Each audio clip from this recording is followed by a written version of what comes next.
तर आम्ही गेलो यल्लामास आणि वस्तीच राहिलाव। अर्धे सकाळ आमच्या गावकऱ्यांनी कुर्मापुरीचा बेत करल्यानी सगळ्या बायकांनी माळवाल्याकडनं माळा घेतल्यानी एवढं भांडाभर कुर्मा करल्यानी पुऱ्या तेन तळून घेतल्यानी आणि या वाटक्यातनं भरून सगळ्यासनं खाऊस दिल्यानी माना आम्ही गेलाव पारसगडास। ते तर माणसांपेक्षा माकडच जास्त पी तरी बाबा। हे माकाड कसलं पाणी पिवले बघा। पारसगडाचा इतिहास खल्यास माहित आहे त्यांनी कमेंट मध्ये सांगा। गडावर इथे असं पाण्याचं टाक आहे, तिथे गेलाव।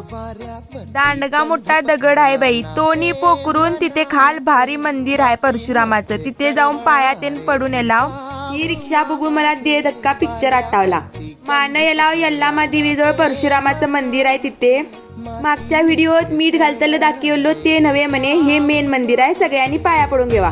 हे बाजूचंच कुंड आहे, तिथनं सगळी तीर्थ घेऊन येतात घराकडे। आम्ही बी गावाकडे येणार होतो म्हणून प्रसादास चिरमुऱ्या घेतला आणि वस्तीचा शेवटचा दिवस होता म्हणून गावकऱ्यांनी मटणाचं जेवण करायला पोटभर मटण खाल्लो। आमची बोकड्याची पोर बघा कशी रस्सा पिवले। सगळ्यांचं जून झालं, माना आम्ही घराकडे येलाव आणि दुसऱ्या दिवशी मारग मळल्यानी आणि अशी सगळी घराकडे याल्यानी। तुमच्या गावचा मारग मळून झाला का नाही कमेंट मध्ये सांगा। व्हिडिओ लाईक करा, शेअर करा आणि कारव्याच्या फॉलो करूच इसरू नकाशी।